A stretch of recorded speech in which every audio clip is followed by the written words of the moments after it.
చంద్రబాబు నాయుడు గారు ప్యాకేజీని స్వాగతించడం అనేది ఒక సినిమాల చర్యగా మేము పరిగణించడం జరుగుతుంది. ఎందుకంటే నిన్న ప్రెస్ మీట్ లో కూడా ఇదే రాష్ట్రానికి చెందినటువంటి వెంకయ్య నాయుడు గారు అయితేనేది, సుజనా చౌదరి గారు కానీ ఆ ప్రెస్ మీట్ లో ఆ సమయంలో అట్లా కూర్చుంటాం అనేది చాలా దురదృష్టకరం.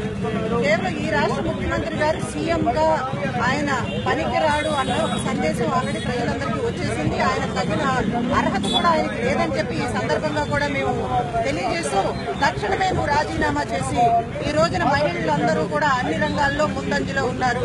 ఒక రుద్రమదేవి లాగా, ఒక ఝాన్సీ లక్ష్మీబాయి లాగా పోరాడే ప్రతి మహిళలకు ఉంది. కాబట్టి ఒక మీ రాష్ట్ర ప్రభుత్వం నుంచి ఒక మహిళని ముఖ్యమంత్రిని చేయండి.